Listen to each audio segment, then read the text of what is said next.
Thank you all for being here, and thank you for the beautiful presentations of music, art, and literature.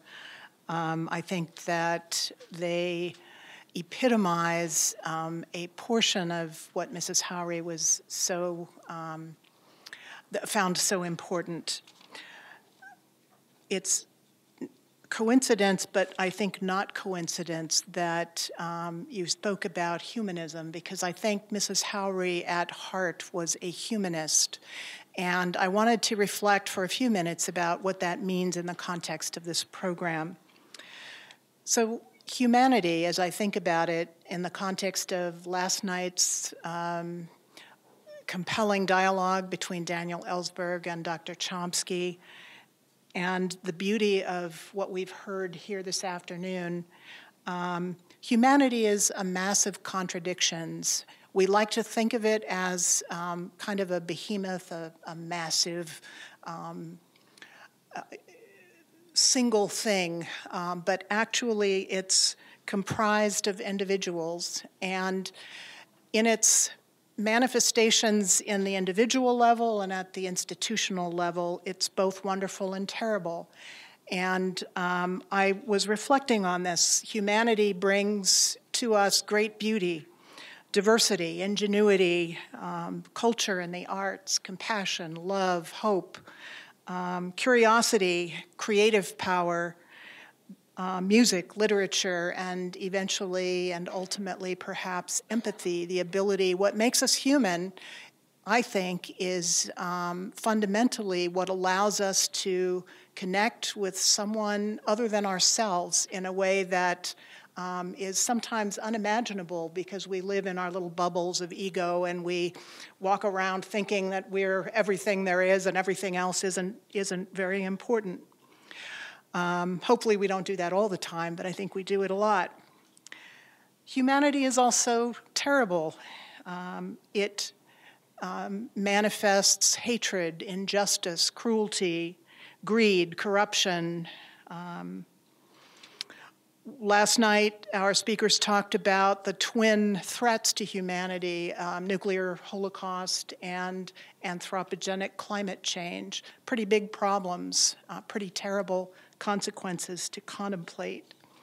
But ultimately, we're not just one thing. We're a compilation of things, a collection of individuals who sometimes work collectively to address problems. So when we set about to create the Haury program, one of our questions was, how can we use philanthropy, the power of philanthropy, to solve a wicked problem facing humanity, and do it in a way that Mrs. Haury would have done or would have approved of? We had some principles that I think still apply. You can't do everything. You do your part, and you start from where you are. You make the most of what you have. You leverage your assets. You work smarter, not harder. You focus on excellence. You support individuals whose work may address the problems you seek to address. And those individuals you recognize are going to be eclectic, unusual, unique, different. They're all going to have a different approach to things.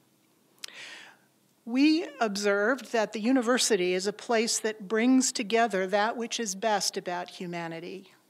It brings together individuals who are curious, who are intelligent, who are working to solve problems and connect people to one another. So we thought university-centered philanthropy would be a good way to begin. We decided to start where we were, which was in Tucson, Arizona, which just happened to have a pretty darn good university. And that university was a land-grant institution with deep roots in the community, with a mission to give back to the community. And we thought we could help that institution to better connect with the community and individuals to bring about changes to wicked problems. It's a place where talented individuals come together to pursue research, education, and enlightenment. And it does so from many different perspectives. One of the wonderful things about this program is that the door is open through the program to not just one department, not just one approach, but to many approaches to solving some of the world's biggest problems. So we wanted to bring the fruits and the benefits and the leverage, frankly, of the university community to solving some of these problems, and ultimately to enhance the best of what makes us human, to bring about more beauty, more honor, more justice, less injustice, and solutions to the problems of humanity. So I thank the university and the foundation for being willing to partner with us in this journey and to work on these problems in this way.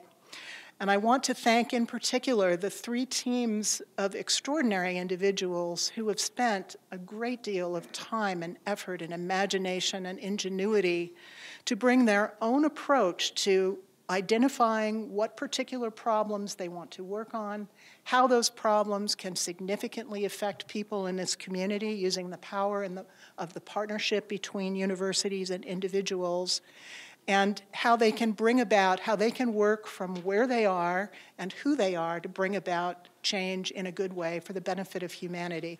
I think you're going to be blown away by the presentations of these 3 teams.